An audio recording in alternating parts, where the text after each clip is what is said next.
दिल्ली सरकार ने अपनी एक्साइज पॉलिसी को वापस ले लिया है। पुरानी एक्साइज पॉलिसी एक बार फिर से दिल्ली में लागू होगी। हमारे साथ सांसद प्रवेश वर्मा है बातचीत के लिए। पुरानी एक्साइज पॉलिसी को सरकार ने वापस ले लिया है और जो नई एक्साइज पॉलिसी इसको खत्म कर दिया है।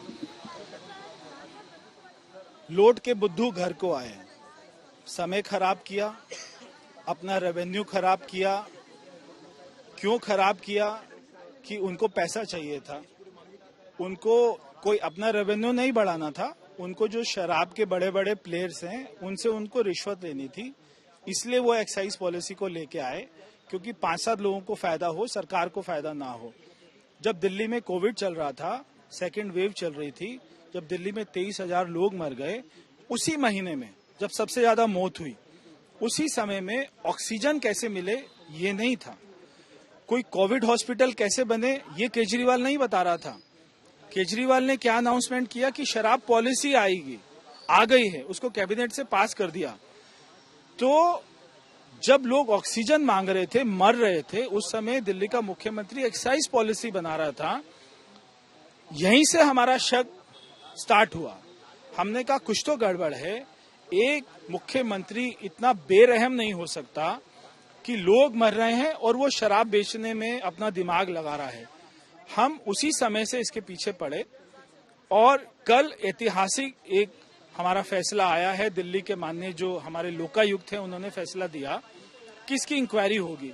उन्होंने मुख्य सचिव को कहा इंक्वायरी कीजिए और 20 अक्टूबर को दिल्ली सरकार को कटघरे में पेश होने को कहा है कि यहाँ पर पेश होकर हमें बताइए कि एक कमरा जो 5 लाख में बन सकता है वो तुमने 28 लाख में कैसे बनाया, और अगर उसमें ये भ्रष्टाचार हुआ है तो वो 12,000 कमरों का 2600 करोड़ रुपए कहाँ गया?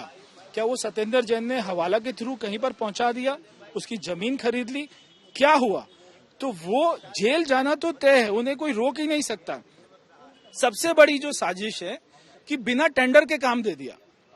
तो 10-10 करोड़ रुपए का काम, 100-100 करोड़ रुपए का काम क्या कोई बिना टेंडर के दे सकता है? क्या नहीं दे सकता। सवाल यह है कि मनीष सिसोदिया ने पीसी करी। उन्होंने कहा कि इसका पूरा ठेका शराब पॉलिसी को लेकर के बीजेपी पे फोड़ा कि ईडी और तमाम जांच एजेंसियों को डरा करके, दुकानदारों को, वेंडर्स को डरा करके ये टेंडर्स जो है वो वापस कर रहे हैं, उनको डराया जा रहा है।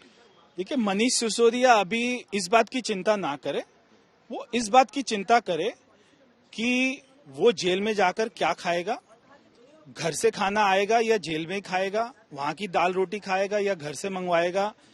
तो वो अपनी सेहत थोड़ा ठीक कर लें, क्योंकि उसको अभी कई महीने और साल अपना जेल में रहने वाला है। गुजरात मॉडल की भी बात करी कि जहां 50 से ज्यादा लोगों की जान चली गई शराब को लेकर के, जहां पर शराब बिकती नहीं। बिल्कुल, इसके पीछे क्या साजिश है कि दिल्ली का मुख्यमंत्री जब जा रहा है गुजरात तभी ये हो रहा है, और वहां बताते हैं कि जो वहां का लोकल काउंसिलर है वो भी आम आदमी पार्टी का है। क्या साजिश है ये तो वहां की पुलिस पता कर लेगी, कौन लोग इसमें शामिल है वो भी पता कर लेगी, उनको बख्शा नहीं जाएगा। एक सवाल यह है कि 6,000 करोड़ का रेवेन्यू पहली पॉलिसी के तहत आता था। सरकार का ये दावा है कि उन्होंने 9,000 करोड़ रुपए का रेवेन्यू जो है उस नई पॉलिसी के तहत हासिल किया है। हासिल नहीं किया, उन्होंने टारगेट किया था और वो रेवेन्यू 550 करोड़ रुपए कम हो गया। तो दिल्ली में जो रेवेन्यू बढ़ना था, जिसको बोलकर ये पॉलिसी लाए थे, वो 550 करोड़ रुपए कम हो गया। तो ये झूठ ना बोलें कि ये टारगेट है। टारगेट वारगेट कौन जानता है? जो हकीकत है वो ये है कि रेवेन्यू कम हुआ है। एक आखिरी सवाल ये है कि हर पीसी के अंदर पिछले कई दिनों से वो कह रहे हैं कि मनीष सिसोदिया को फंसाना चाह रही है, उनको जेल भेजने की तैयारी है बीजेपी। सर, पीसी तो होती नहीं है ना। वो जो अरविंद केजरीवाल करते हैं वो पीसी कहाँ होती है? एक ही माइक होता है और वो जो बोलना होता है बोल देते हैं। आप लोग तो कुछ पूछते वाले वहां पे बैठे भी नहीं होते, तो पीसी नहीं होते, उनकी स्टेटमेंट होती है। तो वो आजकल मैं दिल्ली के लोगों से कहूंगा, आपको एक सफल जो है ज्योतिषाचार्य से मिलना है, जिनकी हर भविष्यवाणी ठीक हो रही है। वो है दिल्ली के मुख्यमंत्री अरविंद केजरीवाल। वो बोलते सत्येंद्र जैन अभी जेल जाने वाला है, वो चला जाता है। वो बोलते मनीष सिसोदिया जाने वाला है, वो भी जाने वाला है। अगला कौन सा मंत्री आएगा उसकी भी केजरीवाल जी घोषणा करेंगे, तो वो भी जाएगा, क्योंकि उन्हीं को मालूम है कि कहाँ का घोटाला हुआ है। शुक्रिया बातचीत करने के लिए। ये थे प्रवेश वर्मा, जिनका साफ तौर पर कहना है कि एक्साइज पॉलिसी के तहत जो गड़बड़ी है उसकी जांच जो है वो होगी और मनीष सिसोदिया पर कार्रवाई भी जो है वो देखने को मिलेगी।